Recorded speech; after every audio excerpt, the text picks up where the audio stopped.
A sitting judge in Milwaukee, Wisconsin, Hannah Dugan, has been arrested in a shocking move that legal experts are calling a threat to democracy and the rule of law. The arrest was publicly announced in a now-deleted tweet by FBI Director Kash Patel and has sparked protests across the country. Legal scholar Marielena Hincapie warns this may send a chilling message to all Americans, that even judges are not safe.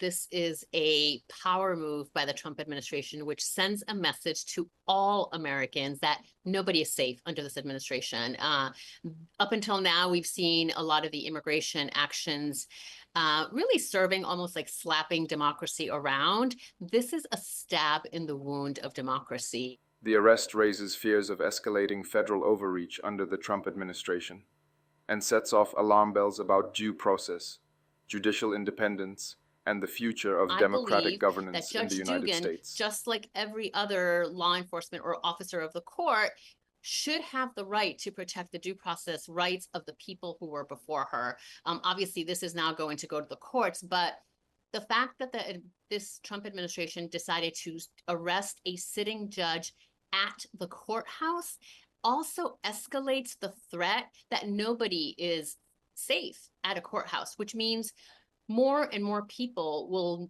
basically give up their right to go before the court, give up their right, that treasured right to have a fair day in court, because they will be afraid of whether they will be detained, whether they're a citizen or a non-citizen. Shock and awe approach, the fear mongering, there's the test balloons.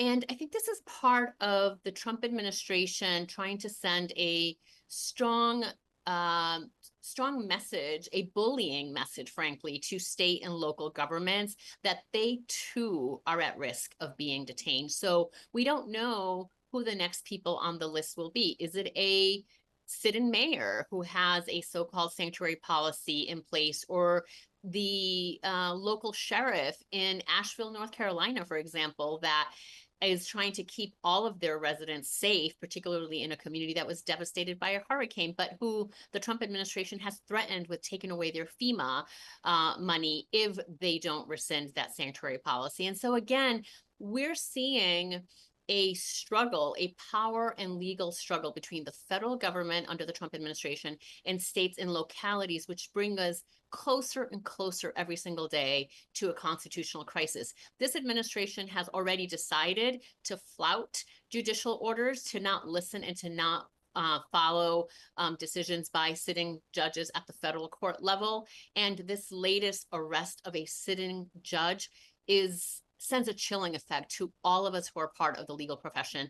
And frankly, I believe that it should send a chilling effect to all Americans as well.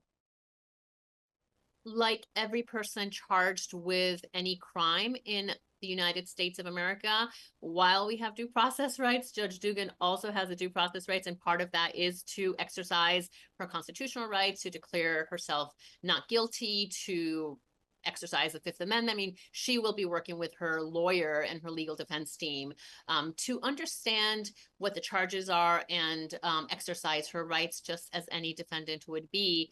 I also think that this is a moment for the legal profession, for the American Bar Association, for other judges, for law firms, for all of us, frankly, to be standing up and saying, this is unacceptable in the United States of America. This is un-American, the efforts that this administration is taking to chill every single person's rights, not just immigrants, but U.S. citizens as well, including a sitting judge. And I would remind everybody, she deserves due process. So do the people that she might have been protecting.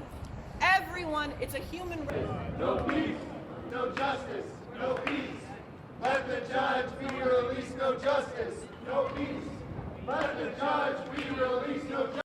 Immigrants are really collateral damage. What this is truly about is actually chipping away and eroding our democracy and the rule of law. And we've now seen that play out day after day. And so this is a call to all Americans who care about our democracy, who care about future generations continuing to live in a democracy where the rule of law and due process rights continue to be, and where we have that independence of the judiciary separate and apart from the executive. I have to say, The legislative branch seems to have given up on their constitutional authority as the third branch for checks and balances, but I still trust in the judiciary, which I think is exactly why President Trump and the FBI director, Kash Patel, have gone after a judge to show that even judges are not safe in our country. And that is a dangerous, dangerous time in our history of our country.